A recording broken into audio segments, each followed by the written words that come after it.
ഇന്ന് ഒരുപാട് പേര് നേരിടുന്ന വലിയൊരു പ്രശ്നമാണ് ഓവർ തിങ്കിങ് എന്ന് പറയുന്നത്. സ്ട്രെസ്സ്, ആങ്സൈറ്റി, ഡിപ്രഷൻ മുതലായ മാനസിക രോഗങ്ങളുടെ ഒരു റെസ്പോൺസ് ആണ് ഓവർ തിങ്കിങ് എന്ന് പറയുന്നത്. പ്രധാനമായിട്ടും രണ്ട് തരത്തിലുള്ള ഓവർ തിങ്കിങ് ഉണ്ട്. ഒന്ന് റൂമിനേഷൻ, രണ്ട് വറി. നമ്മൾ കഴിഞ്ഞു പോയ കാര്യങ്ങളെപ്പറ്റി അമിതമായിട്ട് ചിന്തിക്കുകയും ഭാരപ്പെടുകയും അതുപോലെ തന്നെ ഒരു കുറ്റബോധത്തിൽ നീറിക്കഴിയുമ്പോഴാണ് ഇത് റൂമിനേഷൻ എന്ന് പറയുന്നത്. ഇത് കുറച്ചും കൂടെ പാസ്റ്റ് ഫോക്കസ്ഡ് ആണ്, കുറച്ചുകൂടി ഡിപ്രഷനുമായിട്ട് കണക്റ്റഡ് ആണ്. എന്നാൽ വറി എന്ന് പറയുന്നത് വരാനിരിക്കുന്ന സംഭവങ്ങളെക്കുറിച്ച് കൂടുതലായിട്ട് ആകുലതപ്പെടുകയും ആവലാതിപ്പെടുകയും വേഴ്സ്റ്റ് കേസ് സിനേറിയോയിൽ കാര്യങ്ങൾ ചിന്തിക്കുകയും ഒക്കെ ചെയ്യുന്നതാണ് വറി. ഇത് കുറച്ചും കൂടെ ഫ്യൂച്ചർ ഫോക്കസ്ഡ് ആണ്, ആങ്സൈറ്റി ആയിട്ട് റിലേറ്റഡ് ആണ്. ഈ വീഡിയോയിൽ ഓവർ തിങ്കിങ്ങിനെ നേരിടാനുള്ള 5 ടെക്നിക്സിനെ കുറിച്ചാണ് നമ്മൾ സംസാരിക്കുന്നത്.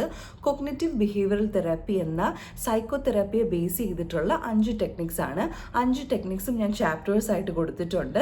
സമയക്കുറവുള്ളവർ അത് സ്കിപ്പ് ചെയ്തിട്ട് കാണാവുന്നതാണ്. സോ നിങ്ങൾ ആദ്യമായിട്ടാണ് ഈ ചാനലിലേക്ക് വരുന്നതെങ്കിൽ താങ്ക് യു സോ മച്ച്. എൻ്റെ പേര് എലിസബത്ത്, ഞാനൊരു സൈക്കോളജിസ്റ്റ് ആണ്. നിങ്ങൾക്ക് ഈ വീഡിയോ ഇഷ്ടപ്പെടുവാണെങ്കിൽ ലൈക്ക്, ഷെയർ, കമൻറ്റ്, സബ്സ്ക്രൈബ് ഒക്കെ ചെയ്യുക. അതുപോലെ തന്നെ നമ്മുടെ ഹീൽ ആൻഡ് ത്രൈവ് വർക്ക്ഷോപ്പ് അടുത്ത മാസം ഫെബ്രുവരി 22-ാണ്.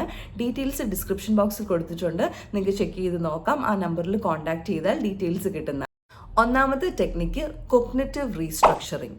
നമ്മുടെ മനസ്സിലുള്ള നെഗറ്റീവ് തോട്ട്സിനെ നമ്മൾ ഐഡൻറ്റിഫൈ ചെയ്ത് അതിനെ ചാലഞ്ച് ചെയ്ത് ചേഞ്ച് ചെയ്യുന്നതിനെയാണ് കൊഗ്നിറ്റീവ് റീസ്ട്രക്ചറിങ് എന്ന് പറയുന്നത്. നമ്മുടെ മനസ്സിലേക്ക് ഒട്ടും അനുവാദമില്ലാതെ, നമ്മളുടെ കോൺഷ്യസ് എഫേർട്ടൊന്നും ഇല്ലാതെ ഓടിയെത്തുന്ന ചിന്തകളാണല്ലോ ഈ ഓട്ടോമാറ്റിക് നെഗറ്റീവ് തോട്ട്സ് എന്ന് പറയുന്നത്. ഈ തോട്ട്സിനെ നമ്മൾ ഐഡൻറ്റിഫൈ ചെയ്ത് അതിനെ നമ്മൾ മനഃപൂർവ്വമായിട്ട് റീഫ്രെയിം ചെയ്യുമ്പോഴാണ് അവിടെ ഒരു കൊഗ്നിറ്റീവ് റീസ്ട്രക്ചറിങ് പ്രോസസ്സ് നടക്കുന്നത്. ഞാൻ എൻ്റെ ക്ലയൻസിന് സ്ഥിരമായിട്ട് കൊടുക്കാറുള്ള ഒരു എക്സസൈസ് ഞാൻ ഇപ്പോൾ കാണിച്ചു തരാം. അതായത് നമ്മളൊരു ബുക്കിലോ അല്ലെങ്കിൽ ഒരു പേപ്പറിലോ 2 കോളം ഉണ്ടാക്കുക. അതായത് ഒന്നാമത്തെ കോളത്തിൽ നമ്മുടെ ഓട്ടോമാറ്റിക് നെഗറ്റീവ് തോട്ട്സ്, അതുപോലെ തന്നെ ഇമോഷൻസ് ഫെൽറ്റ്, ആ പെർട്ടിക്കുലർ തോട്ടിനോടനുബന്ധിച്ചുള്ള നമ്മുടെ ഇമോഷനെ നമ്മൾ നെയിം ചെയ്ത് എഴുതണം. രണ്ടാമത്തെ കോളത്തിൽ, അതായത് ഐഡിയൽ തോട്ടിൻ്റെ കോളത്തിലാണ് നമ്മളിതിനെ റീഫ്രെയിം ചെയ്ത് റീസ്ട്രക്ചർ ചെയ്തിട്ട് എഴുതുന്നത്. അതായത് ഉദാഹരണത്തിന് ഇപ്പോൾ നമുക്കൊരു തോട്ടുണ്ടെന്ന് വിചാരിക്കുക, ഒരു നെഗറ്റീവ് തോട്ടുണ്ട്, ഐ എം എ ഫെയിലിയർ എന്നുള്ളൊരു നെഗറ്റീവ് തോട്ടുണ്ടെന്ന് വിചാരിക്കുക. അപ്പോൾ അത് നമ്മൾ ഒരു പെൻസിൽ വെച്ചിട്ടോ ഒരു ലൈറ്റ് കളർ പെൻ വെച്ചിട്ടോ ഈ ഫസ്റ്റ് കോളത്തിൽ, ഓട്ടോമാറ്റിക് നെഗറ്റീവ് തോട്ടിൻ്റെ കോളത്തിൽ നമ്മൾ എഴുതണം ഐ എം എ ഫെയിലിയർ എന്നുള്ളത് നമ്മുടെ ഒരു തോട്ടായിട്ട് എഴുതണം. അതിൽ തുടർന്നുള്ള നമുക്ക് ഉണ്ടാകുന്ന ഇമോഷൻസിനെ പറ്റി എഴുതണം. സാഡ്നെസ് ആവാം, ചിലപ്പോൾ ഡിസപ്പോയിൻമെൻ്റ് ആവാം. എന്താണോ നമുക്ക് ഫീൽ ചെയ്യുന്ന ഇമോഷൻ, അത് പലർക്കും പല രീതിയിലായിരിക്കും, അത് ഈ ഫസ്റ്റ് കോളത്തിൽ എഴുതണം.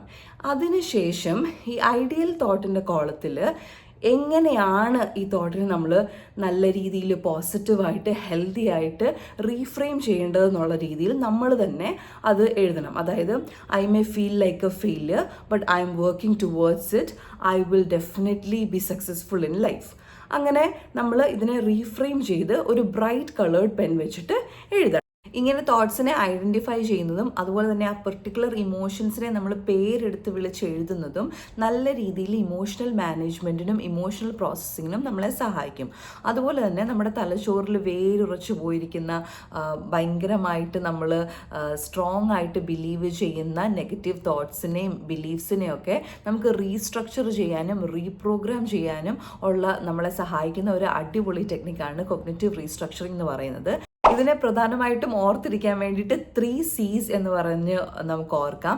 അതായത് catch it, check it, change it. അതായത് catch the negative thought, check the negative thought and change the negative thought.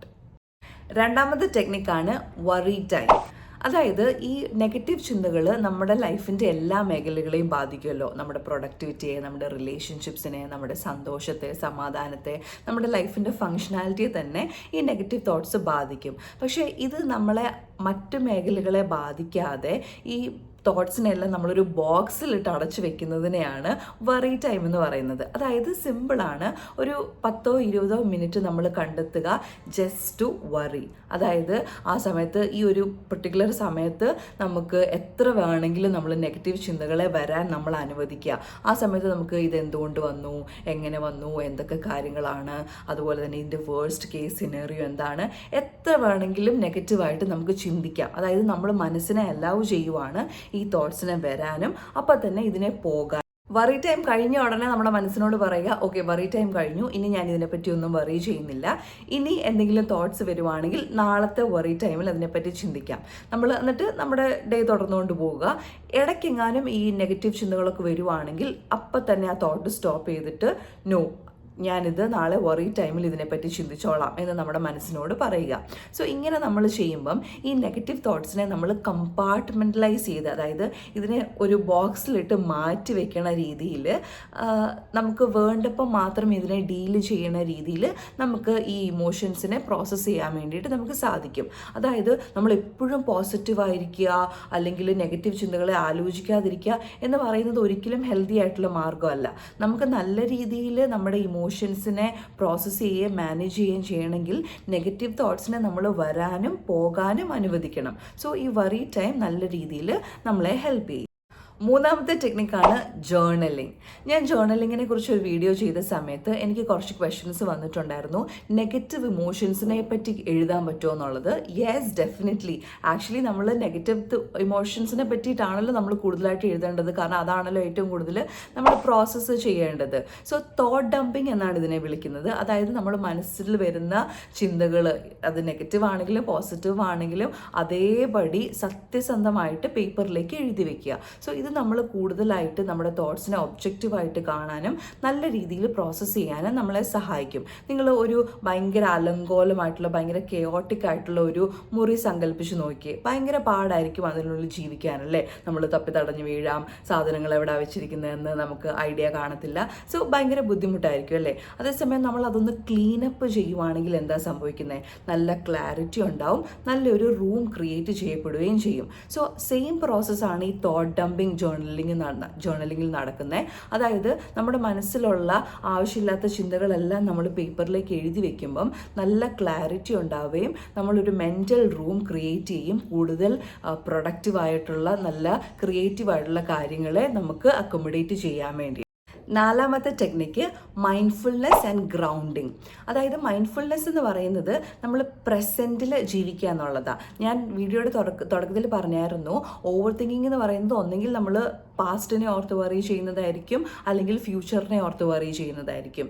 So നമ്മൾ മൈൻഡ്ഫുൾനെസ്സിൽ പ്രസൻറ്റിലുള്ള കാര്യങ്ങളെ നല്ല രീതിയിൽ കോൺസെൻട്രേറ്റ് ചെയ്യുകയും ഫോക്കസ് ചെയ്യുന്നതിനെയാണ് മൈൻഡ്ഫുൾനെസ് എന്ന് പറയുന്നത്. ഉദാഹരണത്തിന് നമ്മളിപ്പോൾ ഭക്ഷണം കഴിക്കുകയാണെന്നിരിക്കട്ടെ, നമ്മളുടെ എല്ലാ സെൻസസും പ്രവർത്തിപ്പിച്ചുകൊണ്ട് നമ്മൾ ഭക്ഷണം കഴിക്കാൻ വേണ്ടിയിട്ട് ശ്രദ്ധിക്കുക.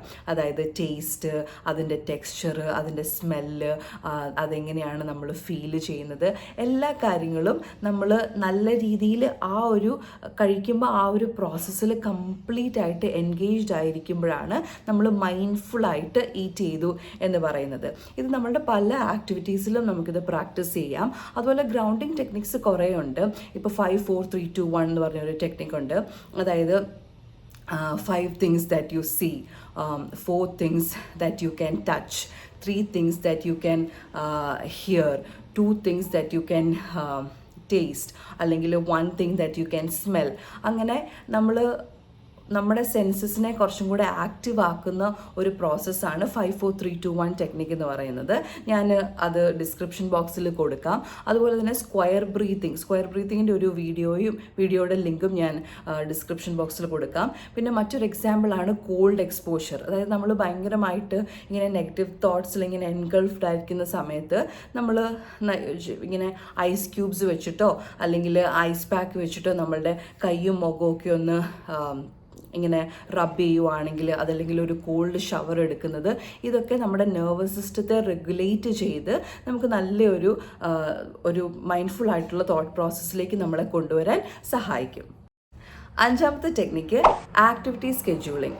അതായത് ഹെൽത്തി ആയിട്ടുള്ള മറ്റ് ആക്ടിവിറ്റീസിലേക്ക് നമ്മൾ ശ്രദ്ധ കേന്ദ്രീകരിക്കുന്നതിനെയാണ് ആക്ടിവിറ്റി സ്കെഡ്യൂളിംഗ് എന്ന് പറയുന്നത്. ഞാൻ മുമ്പ് പറഞ്ഞതുപോലെ നമ്മൾ ഈ നെഗറ്റീവ് തോട്ട്സ് വരുമ്പോൾ അതിനെ പാടെ അവഗണിക്കുന്നത് നമ്മുടെ ശരീരത്തിനും മനസ്സിനും ഒട്ടും നല്ലതല്ല. ഇത് നല്ല രീതിയിൽ പ്രോസസ്സ് ചെയ്യാനോ മാനേജ് ചെയ്യാനോ അത് നമ്മളെ ഒരിക്കലും ഹെൽപ്പ് ചെയ്യത്തില്ല. പകരം നമ്മൾ നല്ല രീതിയിൽ തോട്ട്സിനെ വരാനും പോകാനും നമ്മൾ അക്നോളജ് ചെയ്യുകയും നെയിം ചെയ്യുകയും ഒക്കെ ചെയ്യണം. അറ്റ് ദ സെയിം ടൈം നമ്മൾ മറ്റ് ആക്ടിവിറ്റീസ്, അതായത് ഹെൽത്തി ആയിട്ടുള്ള, ഇപ്പോൾ ബുക്ക് വായിക്കുന്നതാവാം, അല്ലെങ്കിൽ എന്തെങ്കിലും സ്പോർട്സിൽ ഏർപ്പെടുന്നതാകാം, നടക്കാൻ പോകുന്നതാകാം, നിങ്ങൾക്ക് ഏതാണോ കൺവീനിയൻറ്റ് അങ്ങനെ ഒരു ആക്ടിവിറ്റി നിങ്ങൾ കണ്ടുപിടിക്കുക. അതായത് വെറുതെ ലേസി ചെയ്തിരിക്കുന്നത് അല്ലെങ്കിൽ ചുമ്മാ ഫോണിൽ നോക്കിക്കൊണ്ടിരിക്കുന്നത്, ഇതൊക്കെ ആ ഒരു നെഗറ്റിവിറ്റി ലൂപ്പിൽ തന്നെ നമ്മളെ ഇങ്ങനെ കുടുങ്ങിക്കിടക്കാൻ വേണ്ടിയിട്ട് പിന്നെയും അത് അങ്ങനെ സംഭവിക്കും. സോ അതുകൊണ്ട് നമ്മൾ ചെയ്യേണ്ടത് ഹെൽത്തി ആയിട്ടുള്ള ഡിസ്ട്രാക്ഷൻസ്, അതായത് എന്തെങ്കിലും നല്ലൊരു ആക്ടിവിറ്റി അല്ലെങ്കിൽ ഹോബി നമ്മൾ കണ്ടെത്തി അത് ചെയ്യാൻ വേണ്ടിയിട്ട് ശ്രമിക്കും. നമ്മൾ ഈ വീഡിയോയിൽ ഓവർ തിങ്കിങ് മാനേജ് ചെയ്യാനുള്ള 5 ടെക്നിക്സിനെ കുറിച്ചാണ് സംസാരിച്ചത്. 1 cognitive restructuring, 2 worry time, 3 mindfulness and grounding, 4 journaling, 5 activity scheduling. ഈ വീഡിയോ നിങ്ങൾക്ക് ഇഷ്ടമായെന്ന് ഞാൻ വിചാരിക്കുന്നു. ഇഷ്ടമായിട്ടുണ്ടെങ്കിൽ like, share, comment and subscribe. അതുപോലെ തന്നെ നിങ്ങളുടെ അഭിപ്രായങ്ങളോ അല്ലെങ്കിൽ ഡൗട്ട്സോ എന്തെങ്കിലും ഉണ്ടെങ്കിൽ കമൻറ്റ് ബോക്സിൽ ചോദിക്കുക. See you in another video. Till then, take care of yourself. Bye.